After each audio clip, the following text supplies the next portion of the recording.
Bonjour à tous et ravi de vous retrouver pour cette nouvelle édition dont voici les titres. Le président de la République Ismaël Omar Guelleh a reçu ce matin au Palais de la République une délégation du Parti de prospérité d'Éthiopie. Et au Cameroun, présentation du premier véhicule électronique Made in Cameroun, c'est ce que nous verrons dans l'actualité régionale et internationale. Bonjour à tous. Le président de la République Ismaël Omar Guelleh a reçu ce matin au Palais de la République une délégation éthiopienne conduite par le vice-président du parti Prospérité éthiopien, M. Adam Farah, qui a remis au président de la République un message écrit au menu de discussion entre le chef de l'État et le vice-président du parti éthiopien, plusieurs sujets d'intérêt commun, dont notamment l'état des relations d'amitié et de coopération entre les deux pays et les deux peuples, ainsi que les moyens de les promouvoir et de les développer davantage. Les discussions ont ensuite été étendues à la question du barrage Gued, où la République de Djibouti encourage un dialogue entre les trois pays en vue d'arriver à un compromis pour le partage de manière équitable des eaux du Nil. L'audience du président de la République avec la délégation éthiopienne a servi également de cadre à l'évocation sur les échanges commerciaux et l'identification des stratégies nouvelles en vue de mettre en place un mécanisme et une collaboration solide entre les deux pays dans plusieurs secteurs, notamment le secteur du transport, logistique, économique, la douane et les échanges commerciaux entre les deux pays. Et pour plus ample explication, suivons donc le point qui nous a été fait par le ministre des Affaires étrangères, Mahmoud Ali Youssouf. La délégation éthiopienne qui a été reçue en audience par le président de la République ce matin était conduite par l'honorable Adam Farah, qui, comme vous le savez, est le vice-président du Parti de la Prospérité. Il était accompagné par le ministre délégué éthiopien des Affaires étrangères, ainsi que l'ambassadeur Berhanu Tsegaye. Cette visite s'inscrit, comme d'habitude, dans le cadre des consultations que les deux pays entretiennent et mènent sur des questions d'intérêt commun. Récemment, Djibouti avait reçu une délégation de haut niveau du ministre du Transport éthiopien pour discuter des questions de la route, de la douane et surtout également évoquer le problème que les concitoyens djiboutiens auxquels ils étaient confrontés lorsqu'ils traversaient la frontière avec leurs véhicules. Ce problème a été réglé maintenant et donc les Djiboutiens, les estivants comme les commerçants peuvent avoir accès au territoire éthiopien sans qu'ils aient des obstacles, liés des obstacles ou des contraintes liées au dépôt d'une caution, etc. L'autre élément de discussion important également concerne la route. Vous savez, avec toutes les pluies qui tombent ces derniers temps, les réparations qui sont faites sont emportées, mais le gouvernement de Djibouti s'active à compléter, finaliser la construction de ce corridor qui est extrêmement important pour la coopération entre les deux pays. 20 km ont déjà été construites, 100 km sont en train d'être construites. Il y a une route de contournement qui est faite. Nous avons des partenaires comme les Chinois, une société arabe, nous avons une société éthiopienne qui travaille, des Djiboutiens aussi. Et donc, un travail quotidien, difficile, mais qui est mis en œuvre pour que cette route soit finalisée dans les 24 mois. Et ce délai a déjà été bien arrêté. L'autre élément important qui a été évoqué dans le cadre de cette rencontre, c'est les problèmes qui se situent au niveau du barrage du Gerd. Mais comme vous le savez, Djibouti a toujours appelé à ce qu'il y ait un dialogue entre les trois parties. Les pays donc riverains du Nil sont au nombre de 11, mais la problématique se pose maintenant entre l'Éthiopie, qui est le pays source, à la source du Nil, et puis les pays qui sont donc les pays du delta ou de transit de ces eaux du Nil, comme le Soudan, etc. Et donc une discussion toujours franche pour dire que la position de Djibouti est toujours très claire. On veut que les trois pays puissent continuer à dialoguer, arriver à un compromis et discuter de la façon d'arriver justement à un avantage partagé de ces eaux du Nil. Et je crois qu'ils peuvent y arriver. Et cela, je crois que c'est les conseils, les encouragements que nous apportons aux trois pays. Enfin, il y a toujours la question des douanes, les trafics, les contrebandes, etc. Là aussi, les deux services de douane ont commencé à travailler vraiment sérieusement sur ces questions-là. Il y a eu des réunions récemment à Djibouti. Je crois que là aussi, il y a des mécanismes qui sont mis en place pour, je dirais, juguler ce trafic, le contrecarrer et essayer de trouver rapidement des solutions dans les zones à la frontière qui constituent les brèches à travers lesquelles les trafiquants donc, font passer du khat et des cigarettes. Voilà globalement des discussions qui ont été donc menées ce matin par la délégation éthiopienne avec donc le président de la République. Donc des relations au beau fixe excellentes entre les deux pays et nous continuons donc à travailler avec nos frères éthiopiens sur la promotion d'une intégration économique donc avec ce pays. Dans l'actualité également, le président de l'Assemblée nationale d'Illeta, Mohamed Dilleta, a participé aux travaux de la 14e conférence des présidents des assemblées de la région Afrique de l'Assemblée parlementaire de la francophonie, l'APF, qui s'est déroulée du 3 au 4 de ce mois.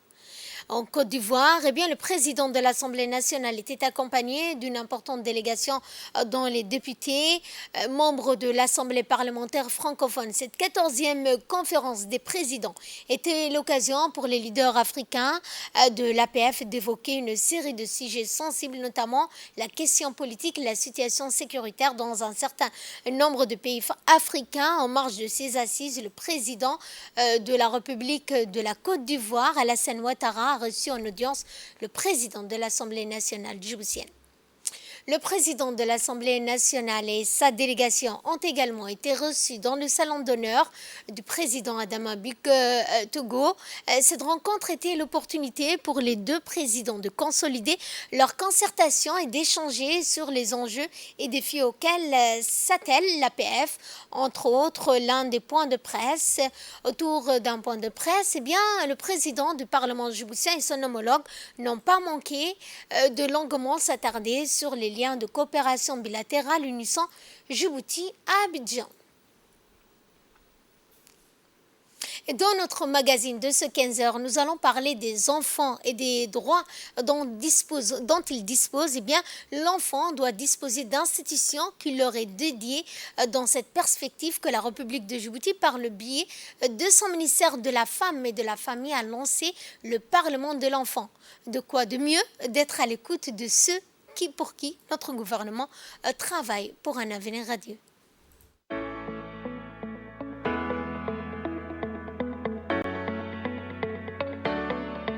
Dans un monde qui se transforme plus rapidement que jamais, toute société militante dans le domaine de l'enfant doit disposer de mécanismes et institutions dédiés aux enfants.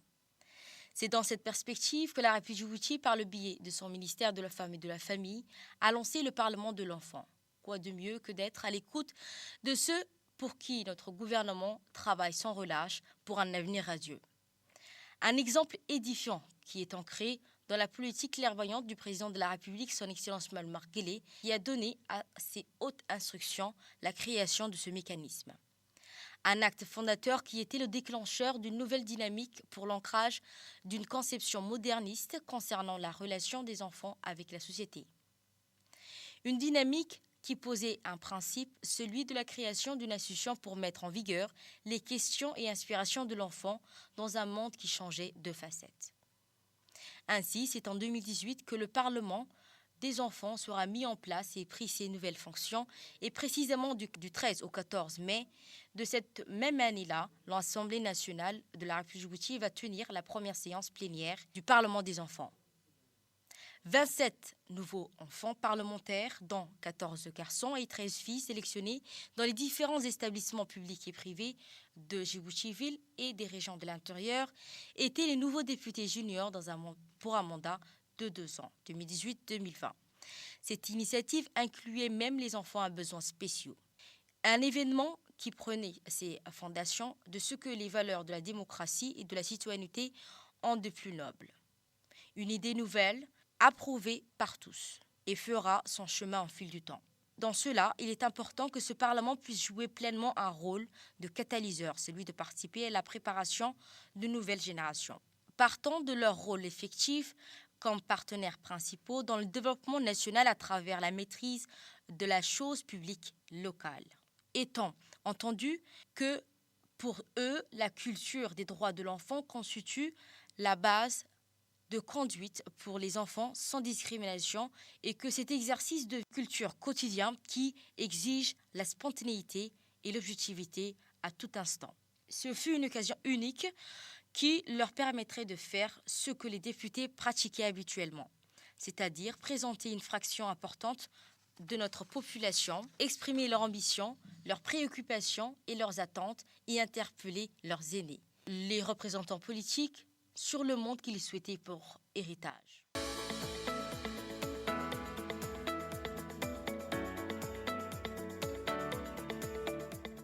Élus pour un mandat de 2 ans, les 27 premiers enfants parlementaires furent remplacés par de nouveaux pour la session 2021-2023 lors d'une session de vote qui s'est tenue à l'Union nationale des femmes djiboutiennes. Pour une meilleure synergie avec leurs frères du monde arabe, 4 des nouveaux enfants parlementaires élus pour une durée de 2 ans, 2021-2023, ont été choisis dont Fahmi Abdurrahman Ahmed, Fatouma Ahmed Hassan, Yaroub Mohamed Ahmed et Radia Ahmed Mohamed pour participer à la 4e réunion de la 2e session du Parlement arabe des enfants 22 au 30 juillet 2022 organisée à Sharjah.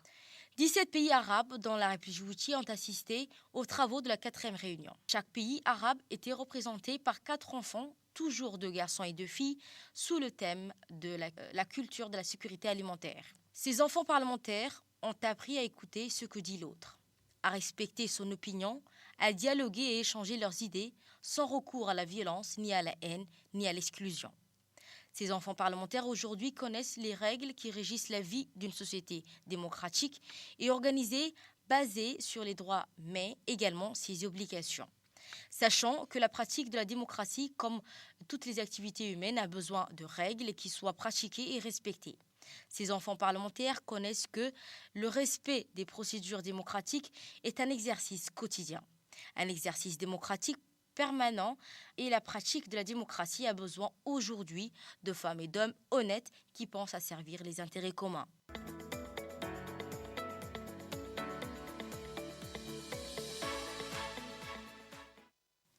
Ils sont la génération future, leader de notre pays. Leur rôle, à chacun en tant que jeune parlementaire, est de préserver et transmettre aux générations futures les valeurs de notre pays, celles de l'unité dans la diversité, de la paix, la démocratie, de citoyenneté, de civisme, mais surtout la solidarité.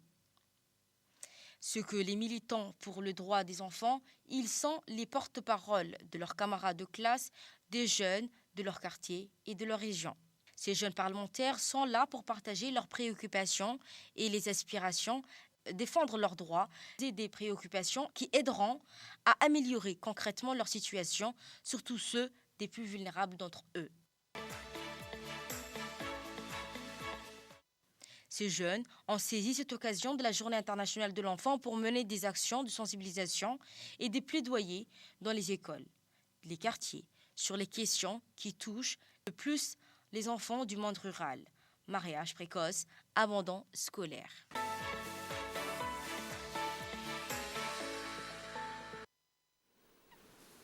Dans le cadre du projet Jouer pour apprendre, organisé par l'USAID, mis en œuvre par Mott MacDonald, s'est clôturé hier après-midi au Sheraton Hotel. Cet atelier de formation a réuni des participants issus du MENFOP, du ministère de la Femme et de la Famille, mais également de l'UNICEF. Des ONG telles que l'UNFD et Sunnat al-Hayat ont pris part à cet atelier. L'objectif de cet atelier est de présenter les objectifs du projet Play to Learn, mais aussi assurer une participation active de tous les acteurs concernés au design du projet, de manière à garantir leur appropriation et la redevabilité de tous les acteurs. Rappelons que les représentants du MENFOP ont surtout mis l'accent sur le projet transformateur dont le préscolaire constitue un pilier essentiel afin de redresser la qualité et l'inclusion du système éducatif.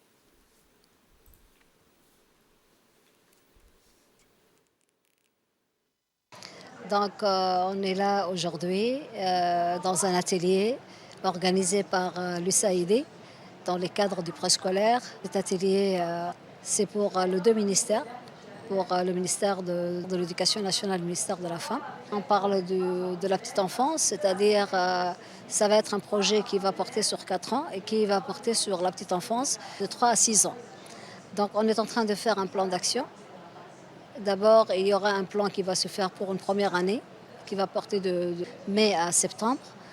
Donc ce sera sur des activités qui vont porter sur 5 à 6 mois et des activités pour déblayer déjà le terrain pour le projet qui va être entamé juste après le mois de septembre. C'est-à-dire après, on va lancer d'autres activités.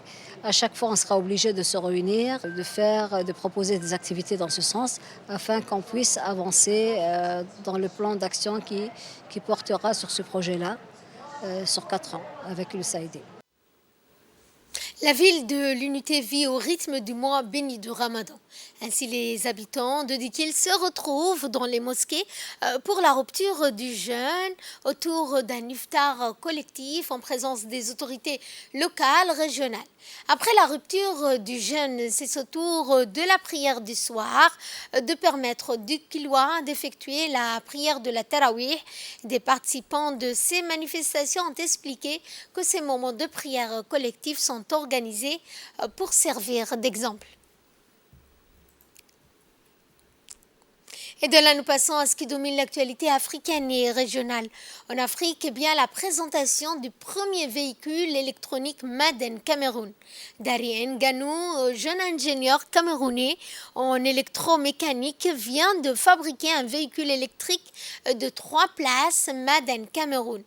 Monté sur 3 roues, tiré par un moteur de 15 kWh, alimenté par une batterie hybride de 10 kW. Ce véhicule, qui a une autonomie de 100 km, est considéré comme une véritable innovation dans l'industrie automobile africaine.